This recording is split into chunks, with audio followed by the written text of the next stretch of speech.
Well, hello, everyone. I'm Ed Parcaut. I'm here with Brian Galke, and we are Aces53. And what is Aces53, Ed?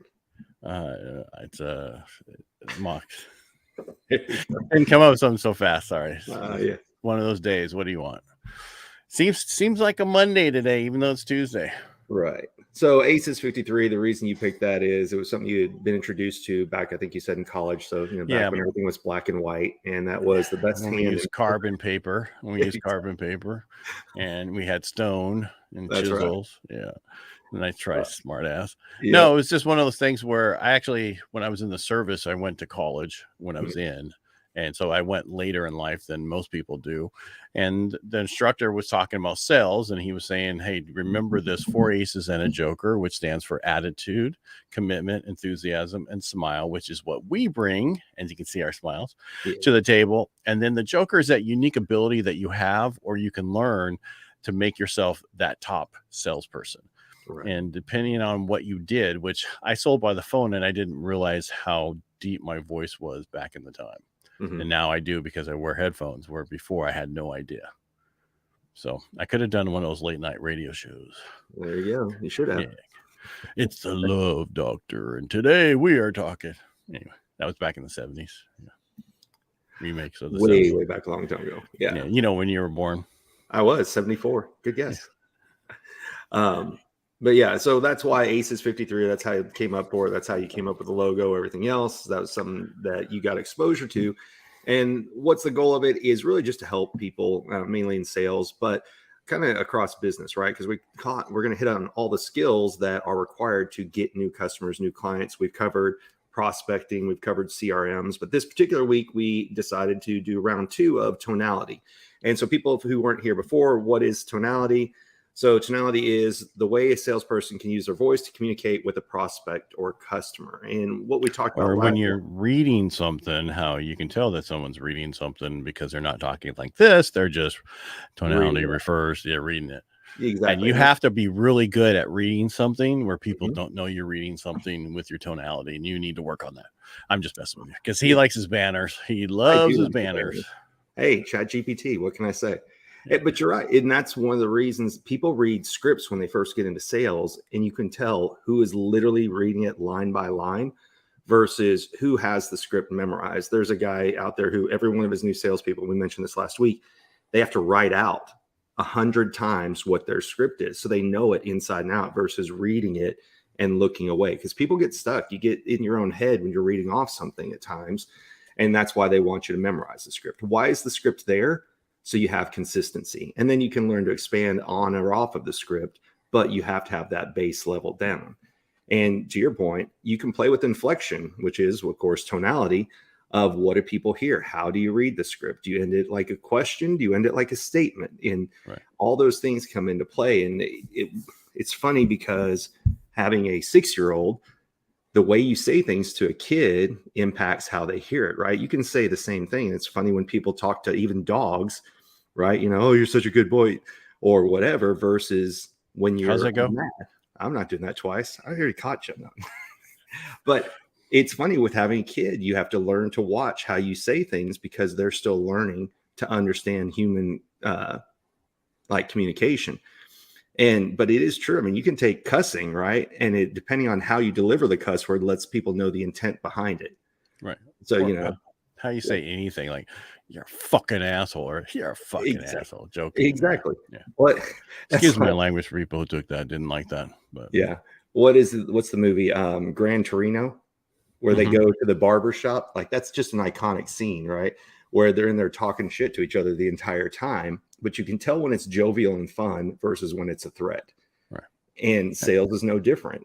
What I thought was interesting is we talked last time that you have to have your script memorized. Then you have to turn around and call the people and kind of get comfortable with the script. But then you brought up a good point, which is you have to learn to listen to the other people. So you said that was one of the things that helped you get ahead was you were listening not just to what they were saying, but what was the tone of their voice when they were talking to you? What's going on? Stress level. Yeah, the stress level that's there. You name it. And that led to a good part today that one of the things as you move higher in a company is you first start off, most people start off on like inside sales, which is strictly calling out. But then a lot of people move into higher end sales, and higher end sales is what they say, more money, more problems. And that's true with customers as well. And one of the biggest things I learned about Tonality after you've done the prospecting is how you handle or manage problems. Because if a customer calls and they're irate and everything else, and you can actually calm them down with your tonality. And we would come in, and for anybody who's never heard fall on the sword, I had to do that a lot at my last job, was you would just take the heat away because people are angry and sometimes they just need to get it out. And so you can learn to manage the objections by your tone of voice and how you handle it. Because when people come in ready to fight, they expect to fight back. And when you don't do that, you actually listen and you can validate their concerns. So I'm not saying to agree just to agree, but if you do agree with what they're saying, you don't have to go into defensive mode. Instead, you can go into understanding mode, and that lessens the impact of what's going on. And sometimes just a simple "you're right" and repeating back their words can calm down a situation like you would not believe. But it's all about having that calm and reassuring tone and admitting when you've made a mistake. And that's a huge part. I know that's more than tonality, but so people get so bent and want to have a fight instead of just listening and agreeing and toning down that conversation with that, hey, I heard you. Did I understand this right? What was it? Chris Voss in the book, Never Split the Difference, said, don't shoot for yes or no answers. You want to be able to repeat something back to a customer to where they say, that's right. And that's where you know that they feel heard. So what do you got? That was it. You went on forever. You covered what I was going to say about they just want to be heard. And that's so true. This is supposed to be a conversation back and forth, not just the Brian Galke show. Yes.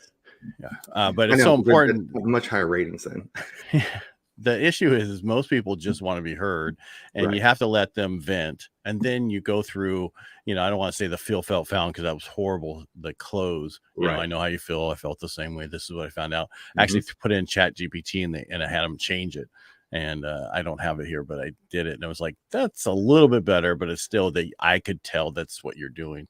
Yeah. And it's so important. Just make sure that, we were talking tone, and I had a thought way back, like 20 minutes ago when you finally stopped talking, that I wanted to add to the whole thing, but it'll come back to me before I forget. But it's so important to talk to people, listen to what they're saying, and you need to repeat back to them to a certain point, but don't make it to where they think it's condescending that you're talking the way you're talking to them. You have to make sure you're okay. You need to test your tone out with somebody else. If you're going to run through scripts and do certain things, you need to practice them and then practice on somebody else. Call one of your friends, call somebody else, and just go through the scenario with them. It's very important. Or if you're two people in the same company, you both can go back and forth, act as the customer, act as the other person, and sometimes be that jerk customer. Don't just be the easy on them. Well, in our Joker last week, Courtney brought that up, that they do role play back and forth right before they hop on the phone. No, that was week after last. I know it's as you get older, the weeks blend together, but that was 2 weeks ago. Yeah, that was 2 weeks ago. Yeah. That's funny. Brian Grasso was last week. I know you're upset because he was the true BG and you're the fake BG. That's right. So disheartening. See, I mentally blocked that out and you had to re-bring it back up, my trauma. Now I'm going to have to go talk to Brian. Go talk to your counselor. That's right. Yeah. But to your point, that's why in the book, Never Split the Difference, they say parrot back some of it, but not all of it. Because you're right. It can be seen as condescending. The goal is just to repeat back to ensure that you captured what their concerns were. Right. And when I do that, I used to take it. Yes. I don't want to forget this thought, right? So you were brought up about scripts, and we talked about scripts. I want to talk next week only on scripts. Sure. Is that okay? Can we do a show next week just on scripts? On Tuesday, that show is going to be about scripts. I want to go through that and how you can figure that out, how you can come up with them, and how to make them. Because I keep seeing it everywhere. One of my gurus before Steve Sims was Todd Duncan. And all he's talking about right now is scripts and having those scripts together and how important they are and how to put them together. They've always been important. You need to have your normal stuff there and I want to say for every objection, but you need to have it to where with whatever you take care of certain things along the way, so they don't have those objections. And I was talking to somebody else about it the other day, and I was explaining to them, that they're going to this whole thing about objections. I go, no, you want the objections, find out what they are, and then write your sales script to cover all those. Well, and you can dual purpose it, right? There's other people who take those and create an FAQ for their website. If you keep hearing the same thing over By the and way, over, that's frequently asked questions for those of you who don't like terminologies. that's true. Or they'll do it with, they'll create a lead magnet, right? And we'll actually make that a marketing piece of material where they'll list the objections that they normally get, turn that into a document. And that's how they'll capture emails, phone number, contact information for people. There's always saying, if you hear it more than twice, write it down. And that's exactly what it is. So you'll know how to handle it on a call, but how else can you use that when you do the work once? What other ways can you use it? Right. And if you put in your script as you're talking to somebody, when you get to the end, there is no question. They're ready to move forward. Right. And that's because you've already answered those questions that normally come up in your actual presentation. And we'll talk about that next week. And I apologize for interrupting you. Oh, no, you're good. I'm used to it. But well, at least one of us apologize. Anyway. You know, yeah. Somebody's in a mood today. Have you had your coffee, Ed? I have had enough. I'm good. I'm not in a mood. I'm just messing with you. I know, mister. You gave it all last week and thought you were so funny. You have done it. What fun. Hey, this is back to Gran Torino. It's not fun if you can't harass each other. But to your point, when we would hear from customers that not only did I hear what their objections were, I found that if I sent them an email saying, look, this is what I heard, can you just double check and make sure I captured everything? That also seemed to help because people, they worry that you're kind of, if you're in sales, look, there's a negative stigma with it. Oh, yep, just sales talk. Oh, yeah, they won't really listen. But if you follow it back up with an email, if you're allowed to, I know some people, I'd say never put anything in writing. I'm of the opposite opinion because if there's problems, then I want them to say, yes, these are the problems. So you can start checking them off the list. So that was something that worked for me. But, you know, going back to it, it's that tonality of people only think of it being using it for sales, but conflict resolution is a huge, huge part of it. And the guest that we're going to have on Thursday is actually going to talk about how he uses something called nonverbal idioms, which are phrases that list out an action and how that actually can help in the sales process as well. Good. And we'll let you know who that is on Thursday. That's or right. Actually, we'll announce it on Wednesday so that you show up. We'll put out the flyer so you can see who it is. You're going to put flyers out? You're going to go around to all the cars and put them on the... I was going to do direct mail. Is that easier? Direct mail is good, but it'll take forever for them to get it. No, we have this U.S. Post Office. It'll be done in a day, right? Let me put it this way. You send something in Modesto to somebody in Modesto, it takes them 5 days. But anywhere else in the state, I can get there in 2 days. Recently worked a gig at a place that's literally 5 minutes from my house, and it took 8 days after they mailed the check for it to get here. Yeah. And I can because they mailed it 2 days after, 5 days later in 2 days. Yeah, it was just funny. Yeah. But yes, the guest, you guys need to be here Thursday. He's a very, very interesting guy that overcame some interesting stuff. And the people that he works with from all kinds of industries, from the oldest industry to all kinds of modern Let's move on. They don't need to know anymore. The issue is tonality is so important. It's our way that our words are so important. And no other time in history is it so important as now because people are so worried about the way you say something to them or way that you call them or what you call them, all those different things. Right. And that goes back to what we talked about last week. That's the problem with email and text is you don't know the tone in their head whenever you send that message. That's why if you can call them, have a video, a Zoom meeting, a Teams call, whatever method or medium you use, have those conversations because conversations is what converts. Text messages and email, yes, they're great for reaching a large amount of people so you can hit your email base, remind people you're alive, stay top of mind. But it's conversations that leads to conversions. Now, text messages are great for happy birthday and all those other things you want, but not a good, meaningful conversation. Right. And again, it's like that picture thing you sent me the other day, the cartoon about, hey, I sent out, did you talk to me? Yeah, I sent out an email. Did you call him? No, I text him, the way. It's like, no, just pick up the phone. In today's world, I know a lot of people don't want to listen to voicemail, but you can still call them. And if you're going to leave a voicemail, leave it for like 12 seconds, no longer. It's got to be super short. And if you want, if you don't know them, make sure you leave your number in the first few seconds. And so how many times do you leave it? Just twice. Well, it's the whole purpose of it. Leave it in the beginning, so that way they don't have to listen to the whole message again to get it. Right. If they missed it. I know that most people have it on their phone, but I was up in the cabin last weekend. If you called me or text me, I didn't get it on my phone. All right. Oh, and that's one of the things you brought up last week that you also do is you call and introduce yourself first instead of asking for somebody, right?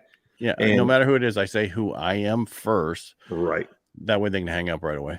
Or that way you disrupt what they're used to, especially when you're calling an office to talk to somebody. Disrupt the way they're used to getting that phone call. Is so-and-so there, or is this a problem? You say, hey, this is so-and-so. I'm need to speak with whatever. I'm returning their call.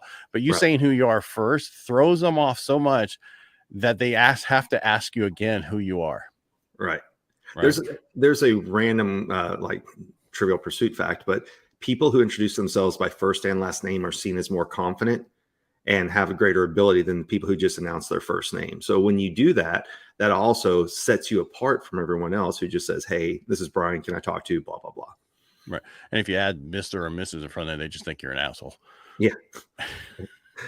Or if you talk about yourself in third person, right? That's right. Ed Parcaut would like to speak with. All right. Yeah. Seinfeld episode. Yes. So, but it is important, like we talked about. This is a skill. I love that word. So you have. No, it bleeds over to so many different areas of life. It leads, personal life, raising kids, talking to neighbors, you name it. Tonality plays the biggest impact, and it's one of those things that we're not really taught how to put it out there. I'm working on a future guest as well, who he has an entire course that people sign up for to double, triple their sales, strictly off learning how to ask questions differently. Right. And instead of just presenting to people, he asks questions. How does he involve them?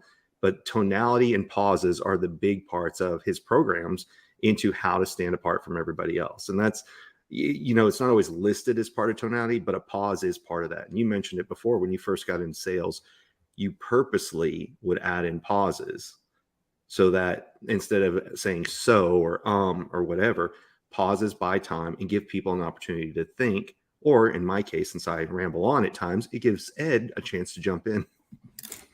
Barely. I cover your so's as that pause. That's right. No, pauses are a powerful thing, and people are afraid of them, and they're one of the most important things. And that's like when I first was in sales and I sold a different way in other things, you got to a point and you're like, you stopped, and it was whoever spoke next. They would say loss, but I actually would say win. And the person would then move forward. You have to get to a point they used to say, you're talking through a sale. You know what that means? Basically, you sold it so long ago, but you kept talking almost to the point where they said, no, thank you, because you kept going. Yes. You need to know that sales is an art and a science. I don't care what they say. I think it's both. Right. And that's where one of the things we should cover in the future is like, what are buying signals? Because you're right. People will, if they have a script or they have something they've practiced, when people see time on a calendar, they assume, oh, if I use all 60 minutes of it, that's great. Or if I go over, that's not always the case. As you said, if you can save somebody time and they're already interested in your product, the longer you talk, the more you lose them. So learning how to adjust to those type of people make a huge difference. Versus there are some people who want to have those long drawn out conversations, but there's some people who would love to have that half hour back to work on something else. And they were ready to buy after 20 minutes, but you kept talking, you lost the sale. Right. So what you should do is look at their picture and see if they have straight eyebrows. If they have straight eyebrows, get straight to the point. Yes. Or if they have low eyebrows, that's true too. But it blew me away when we used to do presentations, how long sometimes people talk because I rehearse that and I need to say it. No, that's for you. That's not for the customer. They want to hear themselves. That's the problem, is they want to hear themselves speak. Doesn't mean I want to. Right. And I've had so many times where I can name people we know that I've talked to them about stuff and I want that. And they keep talking about it and talking about it. It's like, okay, you had me at hello. Yeah. I was all ready to buy a long time ago, but you keep going. And so I've had conversations where someone's doing that. I'm like, excuse me, I'm ready to purchase this right now because I already know about it. I know everything about it. I did all my research before I spoke to you. And that's the thing, as a lot of clients do so much research now up front, they don't need to know everything that you have to tell them. You sometimes should ask them where they are in this process. What do they know?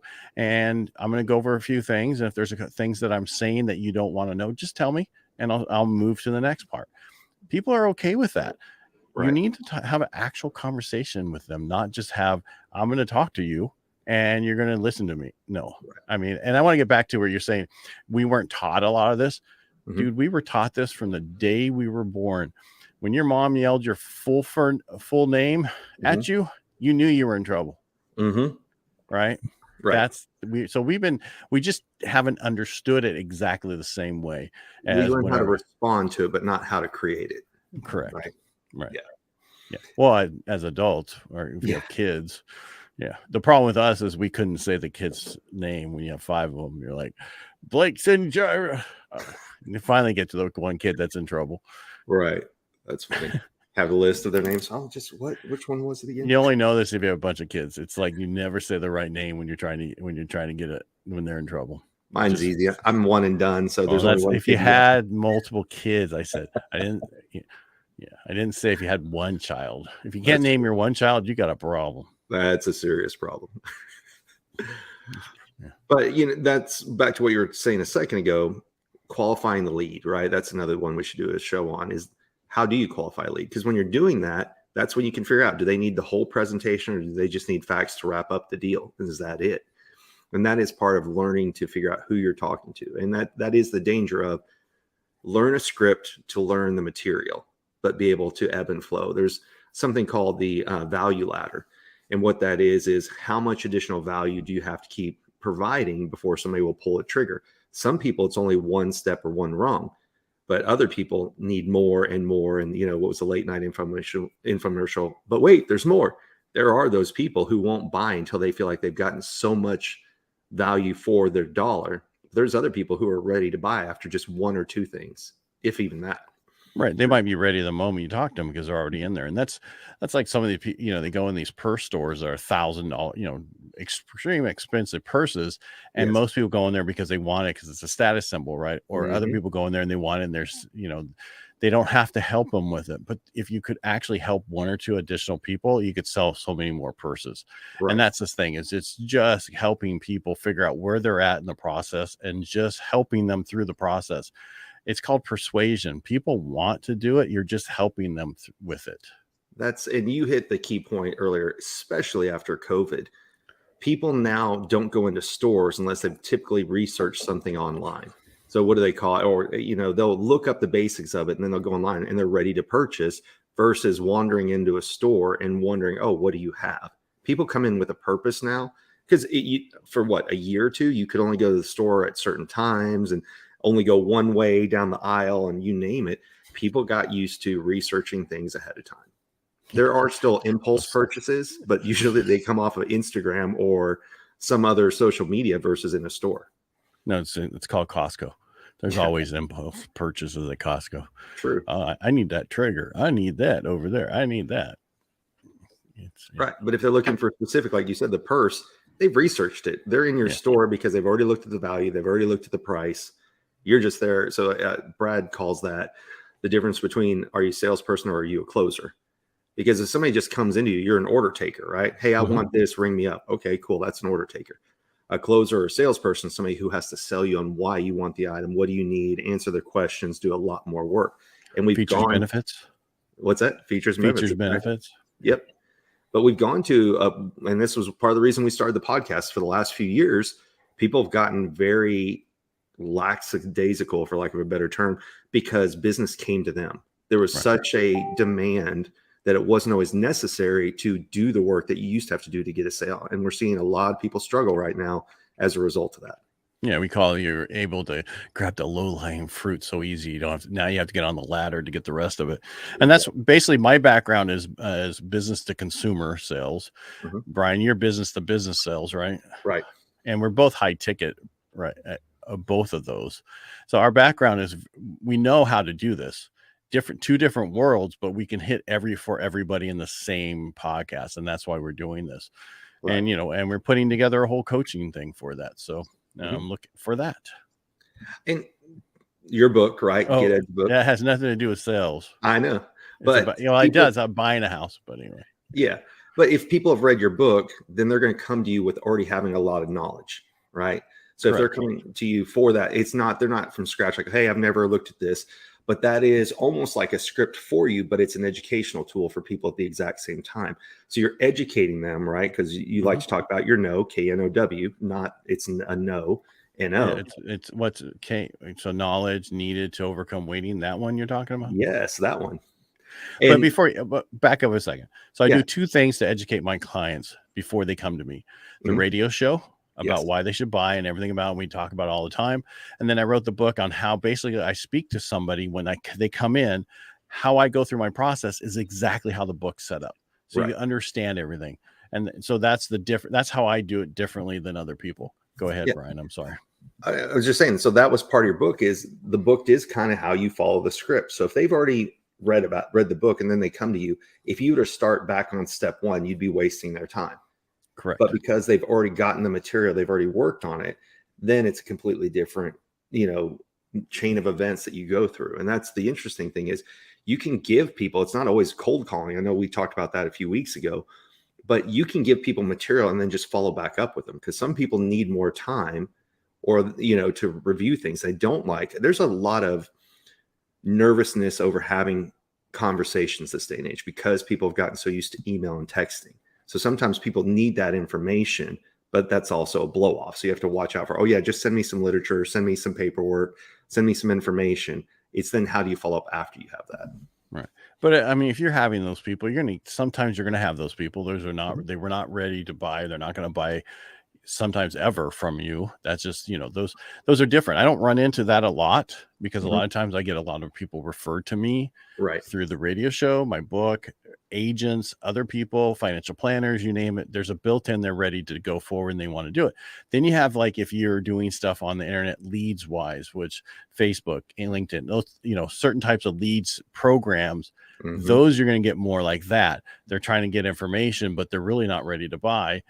And just because they haven't really looked at the process. And that's where, like, my book, sending a book to them, because I have a bunch of books I'm mailing out myself, because besides people buying them, I have a bunch that I keep on staff and I send out to clients that I'm just getting to know. Right, here's a book, this is the whole process, so you're fully educated.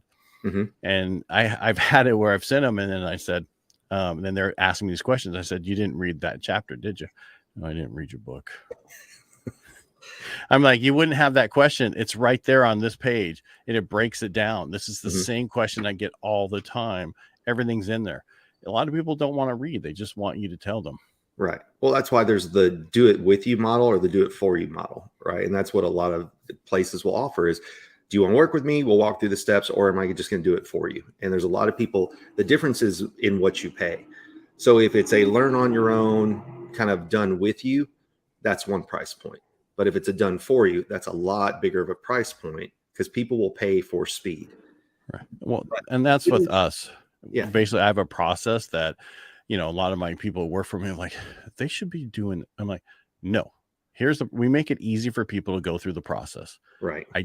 There are certain things we're going to do for them so they don't have to do it because they're busy working. I don't want to bother them. Right. And there's other things that they're going to have to do. They're going to have to be adult in the beginning and get me certain things, but there's other things I can get all the way through to make the process so much easier. Right. And again, and the other good news is that your book apparently can be used as a coaster if nobody's reading it. So you're a funny guy. Hey, at least you have a book out. I still need to work on one. So. Yeah. Well, you're funny. No, but it's, but purpose of my book is just to educate people. And I said the other day, it's like, you don't make a ton of money off books. Right. They're educational purposes. They're to get people through the door to understand certain things about you and how to help you, to work with you and understand that you have the knowledge. And that's the purpose of it. And I tell people, it's like, I'll send you a book. I don't care. It's not like I need the $4. Right.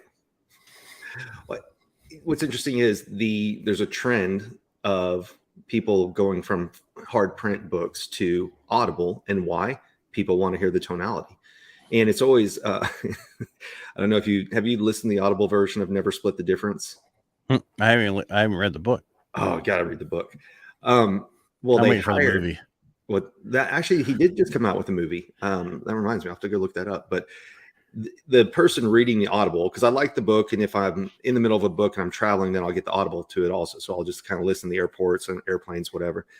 Well, they hired a very eloquent speaker to read Never Split the Difference. And then I went and met Chris Voss in person.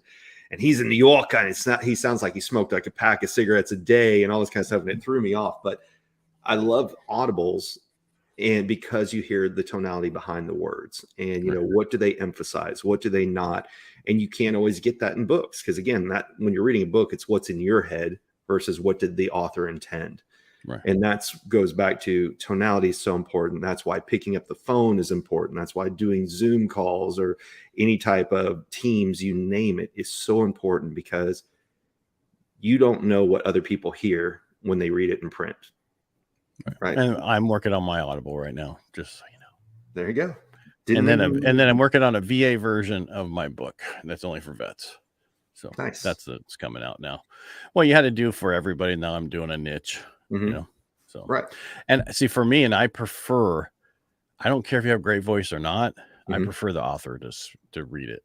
Oh, absolutely. I don't care. I don't want somebody else that's not you. So when I talk to you, you're not that voice, you know. So well, that's if somebody else read Steve's book, it wouldn't be as impactful, right? Because it's like getting to hang out with Steve, because you hear his voice while he's doing it. If he had hired somebody else to do it and then you hung out with Steve, you'd be like, I feel cheated. And that's what his dog's balls could do a better job than the last person who was going to read it for him. It doesn't surprise me that he'd say that at all. But yeah, so he's right one level above his dog's balls. Yes. That's funny. All right. What else you got for tonality today? That's all I have for today. I don't want to go too far. The most important thing is understand how you come across, how you're talking. You need to know what you're saying. Easiest way to do that, start a podcast, start recording yourself, whatever you need to do, just start reading. If you have a sales script, look in the camera and just go. Right. You're talking to somebody. Yes, you're going to make a mistake because you're reading it. That's okay. Go through it many, many different times. So you're so easy. You don't have to think about it. And that goes back to what we learned when we're on stage, have, you know, these 5 different 30-second starts. Yep. So if you lose your train of thought, you can go right back to it and pick right back up. And that's what you should do. Absolutely. We talked about it last week. It doesn't matter if you see somebody on stage, a comedian, an actor, they've rehearsed in private what you see in public. And it should be no different when you're in sales. Know what you're going to say. Know how you're going to say it. Don't be the guy Bueller. Add some tonality to it. What's that from? Play with the words. I don't know. Ferris Bueller's Day Off. I don't know. Yeah. I actually had it live. You had a life. A life. But you watch Joe Dirt. That's different. That's kids. Yeah. I'll have to find that one. We'll have to play it on one of the episodes. You don't know that scene. The Bueller scene. Yeah. I know the scene of Bueller. Oh, but it'd be fun to play on here when we're talking about tonality. Well, it's important to know how I can't say it any other way, how you're coming across, because the best thing you can be is in front of clients, talking to them all day long. That's how you make your money if you're in sales. It's Absolutely. So important. And we haven't brought up about being a closer. If you're in sales, you better be a closer. Or you're going to be starving. Oh yeah. You know, it's prospect or die, but you need to close those instead and actually become a salesperson in order to eat. You got to do this stuff. And a lot of people think sales is a 4-letter word, or it's actually 5, but it's not. It's really not. It's how everything works. You got to make a product. Nobody makes money until it's sold. Period. What do they say in novice sales people? 72% of them don't ask for the sale by the end of the call. It's like that's your entire job.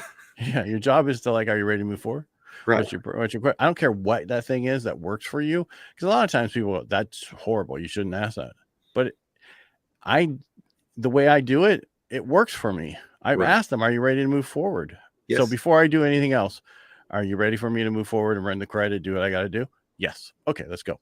Right. Or is there anything else you want me to go over? I always ask that question, because I also tell them when I pick it up, I go, all right, I'm going to get into my spiel here and I'm going to go through everything. But my first question is, are you ready to move forward if I do that? Meaning what I mean by that is I can talk to them about credit that, I'm not ready to take their application the moment I talk to them. But the question is, what more do you need to know before I do that? Because I tell them I'm ready to move forward because you referred to me and you want to buy a house. But what else do you need to know before we can move forward? Even though I'm ready, because I've started conversations where I started to put people's stuff in and they're like, oh, I wasn't ready. And that's called the sales form close, where you start filling out the application. I think I forget the real name for it. That's just, that's what we do. We actually fill out an application on you. That's how we move forward. So I just get into it because that's what I'm used to. And if they stop me, that's fine. I'll go through that. I had somebody years ago was looking at a car and the guy came out and wanted to shake my hand. Oh, all right. So you're ready to move forward. And I'm like, you didn't even tell me what the interest rate or the payments were. And so he forced it far too early and immediately just made me want to shut down. I'm like, all right, I'm done. Thanks. Right. So, there's a point in time to ask for the sale. And that's usually after you've provided all the information, they can make an intelligent decision. Right. But the problem is for some of us, before we can even get there in our industry, we need to know what your credit is in order to tell you anything close to your rate, what your payment is, any of that kind of stuff. We have so much information we need to know before we can get there. That's the difference. But, and so it just depends on walking on the lot, they're ready to buy. That's why I go through Roberts here in town. You can walk on the lot for 2 days and they won't even bug you. Oh, really? Yeah, until you walk into the office, and then they'll work with you because they're like, we're not going to come out here and bother you. Go sit in the cars, check it out, do what you want to do, and then come find us and we'll sell you that car. They sell more cars than in the state of California at that one lot because of that way. Yeah, they're used cars. Yeah. So, awesome. Yeah. I like that story. Well, to your point, the last 3 vehicles purchased in my family, everybody did it all over the internet and just showed up to sign the paperwork. And that just goes back to what we talked about before. People can do their research before they get to you, so you don't have to always start from scratch. There's going to be those that you do, but the majority of people are educated purchasers this day and age, unless you're cold calling. Then they may not know who you are, but if they're coming to you for a business, chances are they've already done the research needed. And that's more of a warm lead, not a cold call. Exactly. And that's the problem. Cold calling has a bad term because you just have a bunch of names and you're calling them out like out the phone book. Now you're calling somebody who called you. That's not a cold call. That's somebody who actually initiated that conversation. Very true. All right. Well, I'm glad it's true. With that, we'll be back on Thursday with our Joker. So, which is that unique ability person. That's right. That goes with the deck, right? That's right. Well, I mean, people understand Joker. Why do you call him a Joker? Are they here to make jokes? No, that's that. The Joker is wild in a deck, and that's what it is. It's that wild card that you have, that unique ability. Now, when we have Joe Ingram on, he will make you laugh at the same time. But yes, he will still bring good content also. Yeah, well, I hope we make people laugh too. Yes, I'm sure they do. We're like an old married couple. It works out. All right. Yeah. Don't let the doorknob hit you where the good Lord split you. That's right. Archie Bunker. All right. Everybody make it a great day. Thanks.